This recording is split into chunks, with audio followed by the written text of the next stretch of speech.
Hey, welcome back. So, we're going to move on with this story, right? Last week, I kind of filled you in on some information as to like why, and some of the things that have been taking place within my journey that made me decide to move overseas. So, we're just going to continue. We're just going to continue. That's what we're going to do. So, after I told you last week, like all the circumstances that took place, of what kind of like brought me here as to my why, there was more behind that story as well, right? So, um, having to go through all the things that I ended up going through, one of the other things that was happening simultaneously on top of everything was that I got divorced. I was married, I definitely was married. I hadn't been married for a very long time. I can say that. I got married back in I think like 2016 and finalized my divorce in 2021. And it wasn't because of anything ridiculous, right? My divorce, I actually have to say, was probably the easiest that I've ever heard of for a lot of people. And I had a lot of different, we knew, I could say this, like my ex and I actually knew a lot of different couples that were going through divorce around the same time. But my gosh, the messiness of it all, that made it hard for a lot of those that were getting divorced during that time. But what actually led to my divorce and why this even ties into me, deciding to live overseas is because my ex and I decided like 3 years in, it was 3 years into our marriage. Both he and I were the type of person, we're the type of people who believed that, marriage wasn't just a thing that you just skated through, that there were going to be some ups and downs, that there was going to be some work that needed to be put in. And we were open for that. We were good to that the whole nine. However, it just came to a point where it wasn't so much that we were like arguing all the time or anything like that. It wasn't that. But it was that things were just harder than not only that we had thought, but that we believed to be necessary. We're like, no, something else is happening here. Like, we don't know what it is that's happening, but something's happening here. This ain't adding up. The math ain't mathing. So, what is this? And it was during that time I also started going to therapy. I had known about therapy. I had gone through a lot of different also things, healing modalities and community spaces, and through like just different types of ways that you can get healing without necessarily therapy that I had been doing anyway for myself. And I mean, this is like beyond the self help books type thing. I mean, like communal spaces where there were groups of us who would go through a program. And as we were going through this program, it was actually a really, really good program, I must say, for what it did, for how it unlocked a lot of things, how it provided the healing as well as the community necessary, like the community guidelines, the way you ended up working through this process. And it wasn't just a like one time thing. It was like it took a few months for you to have to go through this program.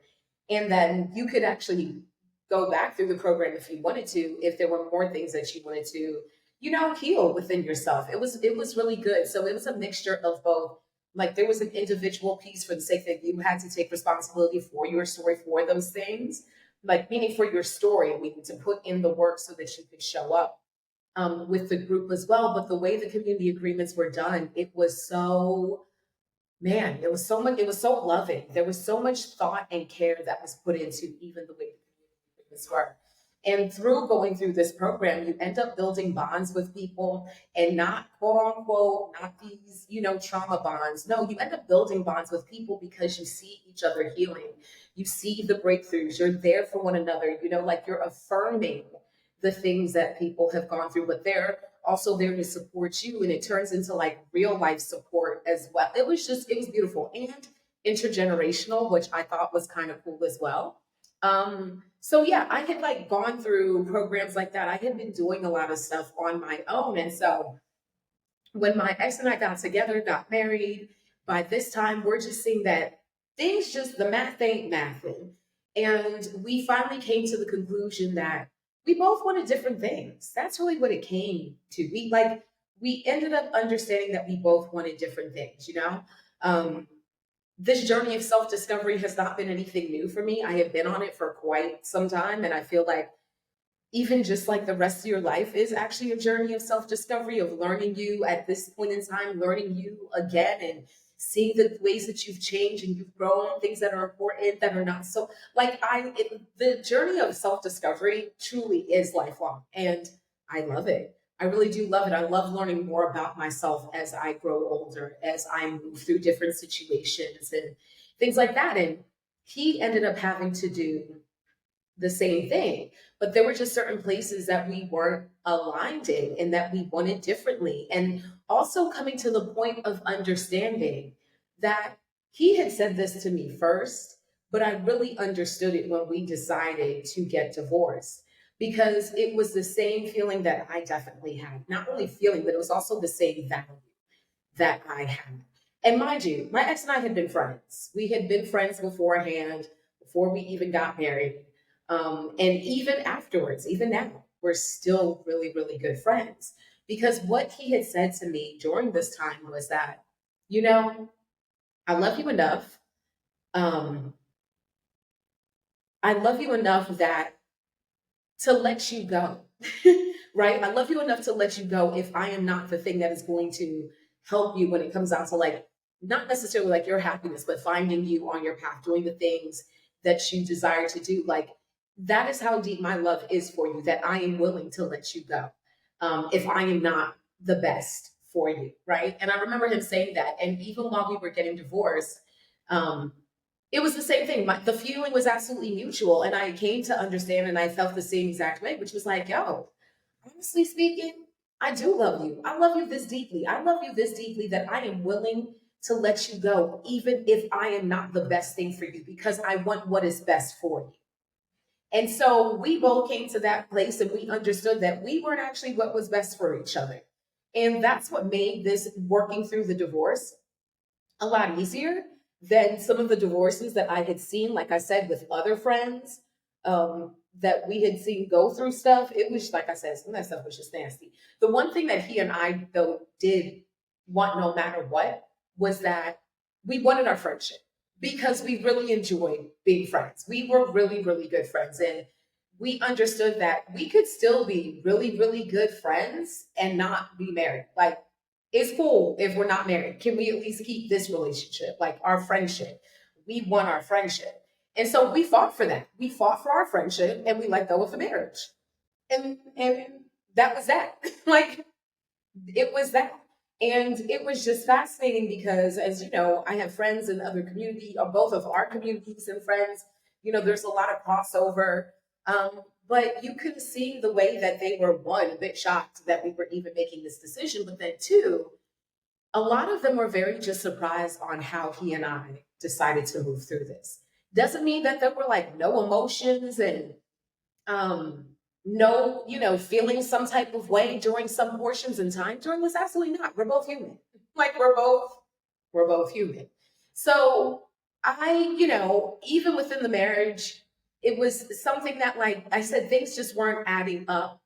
I had done something that I didn't think that I was ever going to do, but I did, which was I didn't lose myself, but I ended up giving so much of myself that I kind of put some of my dreams and things that I wanted to do on the back burner for the sake of, my ex. And he understood that and he saw this too. However, I will say, for the dreams that I was pursuing for the sake of becoming, being an entrepreneur, becoming an entrepreneur again on this new journey, man, the way he supported me, I can never take that away from him. Like, he taught me what true support looks like. He taught me what it really means when people believe in you and are willing to also put their money where their mouth is, and not for the sake of, to hold it over your head, but for the sake of, like, nah, I believe in you and your dream this much, no strings attached. I want you to go for it, type thing.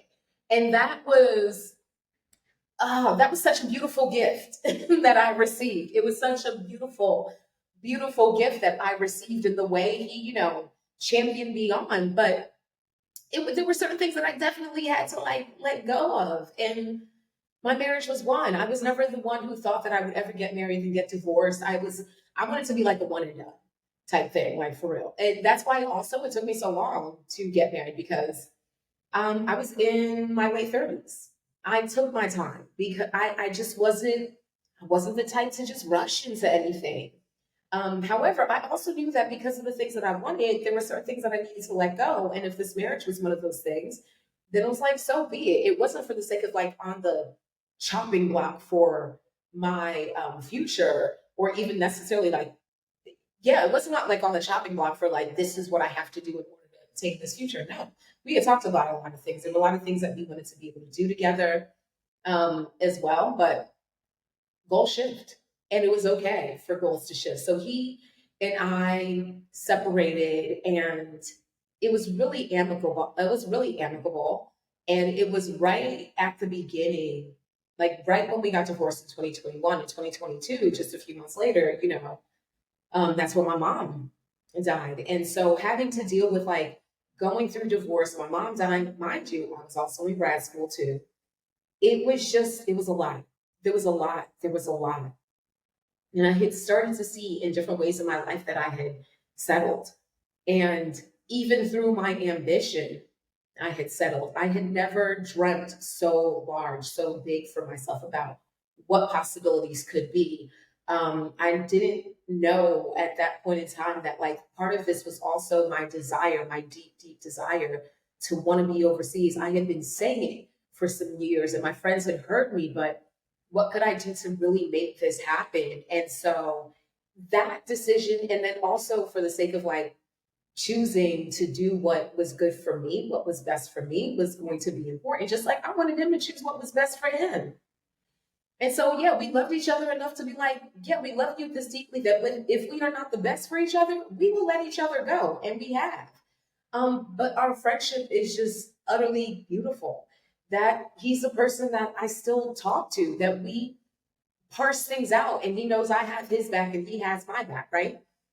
So there were just a lot of emotions that I ended up having to work through um, during that time before even coming to the final decision of like really pulling the trigger on moving overseas.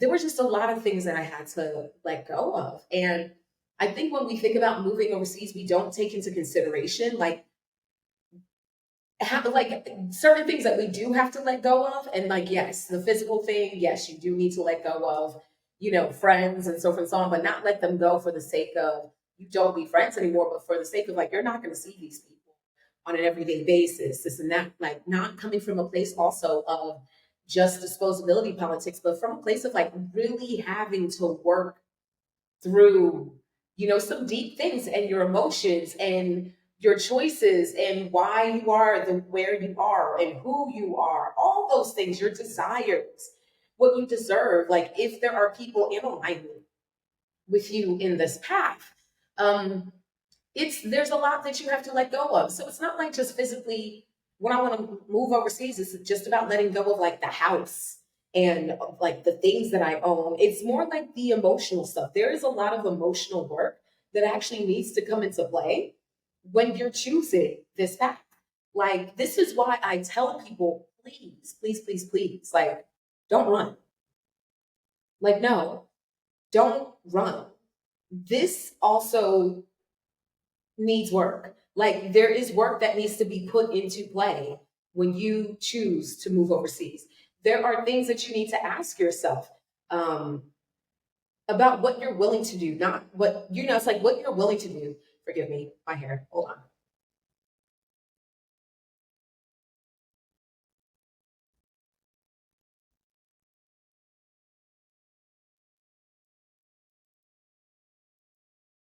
So I've had this together before, but apparently not because I feel it bobbing. It's just bobbing and weaving. Okay, that's better. So, like when I talk about letting go, I literally mean you need to think about not only the people, not only your things, like your physical things, but I'm also talking about who you currently are because you're going to change into something different. And it's not going to be so far apart from you, but there are things that you need to work through to figure you out, to figure out what's going to work for you best when you do move overseas. It's even letting go of your past, the harms that you've been through, the ways people have treated you. This is about a road of moving overseas is literally a journey in iterating. You get to iterate yourself. You get to start again. It's basically a new start, but that also means there's an ending, that there is an ending taking place. And I don't think at times we take enough consideration for the endings that are taking place. There were quite a few things that I needed to end, that I needed to let go of. So also that I wouldn't settle for just anything, that I wouldn't settle for what I thought was maybe just good enough, but that I would actually really choose to go after my dreams, and that I would train, that I would actually allow myself to dream. Mind you, I keep saying this point over for people to understand. I am a Black, queer, chronically ill, disabled femme. And all those intersecting identities play heavily into the decisions that I was making even back when. This is before I had even started to actively pursue moving overseas as a legitimate possibility for me. All of this stuff was happening before it was a like legitimate, meaning I'm doing the work, not even saying doing the work, but I'm actively looking for people or looking for communities or seeking out information or trying to figure out like where would be best for me to go to. This was all before that. And yeah, it took me again having to, in essence, to want to better myself and really wanting to pursue my goals.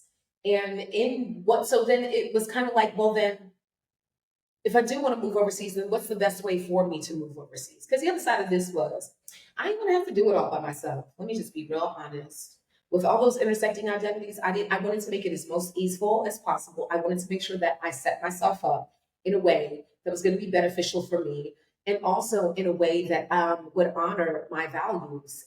The whole nine, like that, I was thinking about all those things, and all of those things are the things that were a part of what led me to even the next decisions that I was making from my life.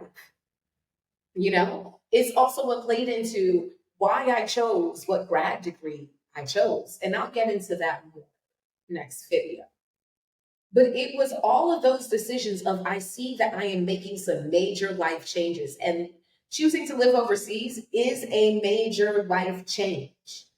I think at times we look at it as like, oh my gosh, other people are doing it. It just feels so good. I just want to be there because I travel. Just because you may travel a lot does not mean that you really understand what it's like to live overseas.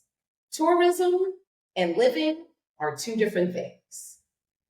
And so there's this, facade of travel that's going around that makes it seem as like, oh, and this is why you should be here, and this is why you should come visit, or this is why you should just be, no shade again to those that are digital nomads, but the idea of like, yeah, you should be here, and you should try, because, being a digital nomad, they don't tell you about the wear and tear that it takes on their bodies. They don't tell you about like the ups and downs and the in-betweens of like the stuff that goes on when you're in a country and they don't speak your language. They don't tell you that about what it's like then to have to deal with anti-Blackness overseas, or what it's like to have to deal with people staring at you, or if they're queer phobic. They're not telling you all of those backstories. They're only giving you the glitz and glam of it all. And I understand why it sells. Let's just be honest. That's what it does. It sells. But to live overseas is a major life transition. And it's a major life decision as well, too. And so, yeah, I don't want to speak down on it. I want to speak on it from the standpoint of like, there's a lot that needs to be considered. And it's like, if you're not taking in the current reality of your life, of what it's going to look like to really live overseas with ease at that, you can make your life so much more hard. And you can find yourself, it doesn't matter where you are. You could be in the sunniest of places. You can be in like your perfect location. And in the end, you not end up meshing well with it because there are other things that you're dealing with that you had never prepared yourself for or that no one had ever prepared you for because you were just going off of like, this just seems great and da da da. Especially if you are a person who was Black, queer, chilled, especially extremely neurospicy and or fat, like, or in any of that type of way, right? There are a lot of things that we have to consider. We cannot go moving like our counterparts. It doesn't work the same. Yes, one thing that does work the same that I will say is that blue passport. People know that you're American. And so that American blue passport comes with a lot of privilege. But at the same time, though, it's like, but do you necessarily need to be leveraging or using that privilege if it's going to end up hurting those that are there? If it's going to hurt the locals, if you are moving in a very unaware space, or if you are going to end up offending because you just didn't want to do the work to figure out like where you were going. All of that, right? I know, I'm fixing my hair again. It's all those things. And so for me, the things that I had to take into consideration is that I'm getting divorced. That means, okay, well, I don't have anyone physically that I am attached to in this way of like responsibility level. It's just me. But that also means that I don't have like built-in support the way I used to in having a husband, right? It also meant that like I had to work through the feelings of like, what do I really want? No, we did not get divorced as well too because I'm queer. He knew that already. So it was just like, okay, well then what does this mean for my queerness now and how I decide to maneuver through this world? What does it mean for like making myself better? How do I desire to live life? What is the pace that I want to move at? Where is it that will be conducive to, it was all those things that I had to really like work through. And these were decisions that I was making way before, like I said, making this a reality. So yeah, it was all of these things that I was taking into consideration, but also for the fact of understanding like I didn't want to settle. I didn't want to settle in my life. I wanted to be able to live my life the way that I knew that I could. And that would be supportive, even for the sake of being, chronically ill and disabled. Like, to me, those are intersecting identities, but it wasn't something that I was ever, that I was looking at for the sake of like, oh no, I'm not thinking about it. It's like, nah, those are centered and they're important to my identity. They're not the entirety of me, but they are definitely important to how I live. And they informed a lot of things, So for me, it was choosing and working through these things to figure out like, yeah, where am I settling? And what actually is possible for me? Who's out there who's done something like this? Especially if they have sickle cell. Like, who's done this? And not just to move into a country for the sake of like, oh, because there is a big sickle cell population. No, it's like, is there the care? It's all of those things. So I had just been making a lot of decisions, and the decisions weren't always easy. And they came with a lot of emotions. But I was learning to work through these emotions, but it's also because I had chosen earlier in my life to start to heal myself. That's how I started to make myself better, was choosing to heal, choosing to work through my past issues, choosing to work through the ways that I was reacting and the ways that I was coping and, like my anger as well, right? Like choosing to work through all of these things because I wanted to be, in the end, I wanted to be better for me. It was not for anyone else. It was for me. I wanted to be better for me because I knew that if I'm not good for me, then who am I really good for? I never liked the idea of like faking it till you make it. I just think that is so dishonoring. I think it is so limiting in scope. And I never wanted to live a life where I had to fake it because at some point in time, that facade's going to crack. Are you going to crack along with it as well? Like, it's too much to bear because it's not real. I've always wanted real. So I wanted me. I wanted the real me. I wanted to be better for me because I also knew that if I'm better for me, I'm better for everyone else. I'm at my best when I'm in this space. So yes, Why wouldn't I want it better for me? If I want what's good for me, even within this world, I need to know that I'm in a good space with me, that I can look at myself in the mirror every single day, say good morning, say I love you, and mean that ish, and be about my day, and know that whatever it is that I did before, that it wasn't out of a place of fake it till you make it. It wasn't out of a place of it was not me. It wasn't out of this place of like, oh, well, this is just my representative. No, I wanted me, fullness of me, my authentic me, the person who carries integrity and what that means to me. I wanted them. I wanted them every day because they were beautiful and they deserve to be loved on, right? So it's these types of things that play into me finally understand like, yeah, you gotta let some things go. So there you may be thinking about like wanting to move the whole nine. But my question to you is like, what are some things that you need to let go of that you're probably not even considering? Because this will be a whole new chapter for you. For some, it may be a whole new volume. And the whole thing is you don't want to run from your past, or you don't want to just run from situations or circumstances that do not deem you to run. There's some things where, you need to get out. I get it. And I always give room and space for that.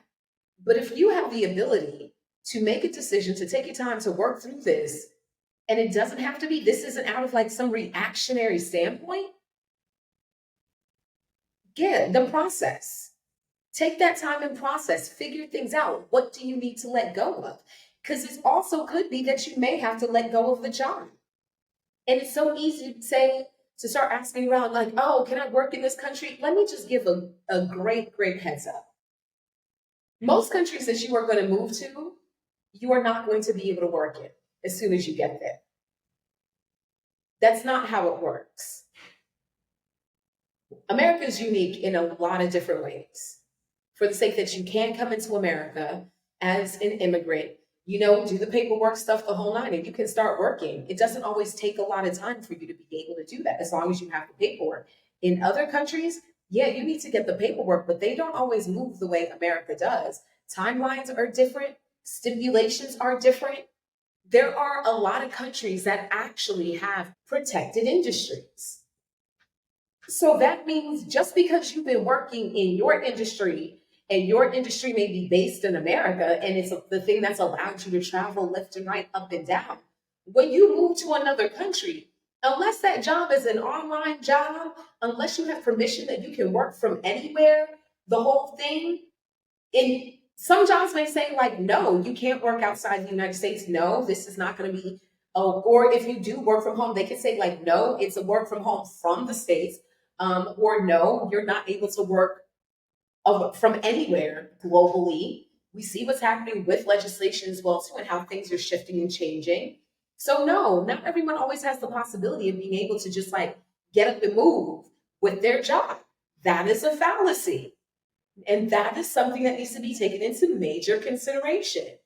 And yes, certain countries, many actually countries, have protected industries. And why are they doing that? They're protecting it for their citizens. They're protecting those industries for their people, which honestly makes sense. I think at times like we don't think about like the things that we need to let go, including our mindsets about what it is that we're even trying to do, or our mindsets about where we're moving into. Because it's very easy to move into another country because of the privilege that we do have with the blue passport, but then turn around and act like oppressors or colonizers. It is very, very easy to do that. And if you're not taking the time to consider, like, what are the things I may honestly have to let go? Even the type of work that I may be doing in the States, if it was just something that was really specific to the States, it may not cross over to where you're going to go. Have you taken the time to think through that? How are you bettering yourself so that when you do move, that you can start becoming that new version of you, this new iteration of who you want to be? This is my story. I was thinking I was doing this work way beforehand, way beforehand. And those protected industries in other countries, they're real. So it doesn't matter. You could have had a PhD, the whole nine, this and that. it's still a no. It's a no. You have this, no, you're not going to work in this industry. There are things like that. So it's like, what are you willing to let go? And what are you willing to also like not settle with? If you had dreams of becoming an entrepreneur, of building out a business, of being a business owner, what type of business owner do you want to be? Or have you moved towards that? What is it that you need? Do you need credentials? What are the things? Like, what do you need to let go? And what are the things that you don't need to settle anymore? Because all of that's going to come into play for you moving overseas, especially with ease. So, yeah, that's what I got for you today. I just want you to take the time, really take the time to think some of this stuff through. Really take the time to really figure out, like, what do you need to let go of? For me, yeah, I ended up letting go of a marriage. I ended up having to let go of, physically having my mom here. I had to let go of the notion of like where I like the truth about me as well, like letting go of not wanting to put myself aside, like not settling, choosing to not settle, choosing to want to do things differently because I wanted to do things differently for myself. And I knew that I deserved better. And it's okay to actually admit to say you deserve better without shitting on anyone.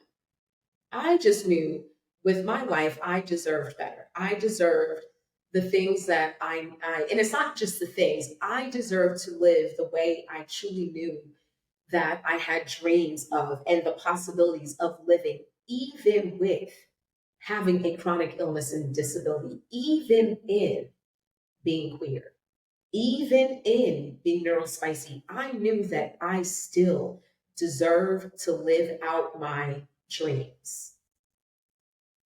That's what I deserved. And I needed to give myself the space to do so. And in doing so, it caused me to let some things go. And not just little small things, but big things too. And not always easy things, but real things. And people and places. And even the sense of familiarity. All of that. So for you, what is it that you've had to let go of? Have you even thought about it beyond just your physical items? What have you had to let go of? What are the things that you need to let go of? And what are some things that you don't want to settle about anymore? Let me know down below. So until next time, know this, I'm here for you. If you got any questions, don't be afraid to ask. That's what you're here for.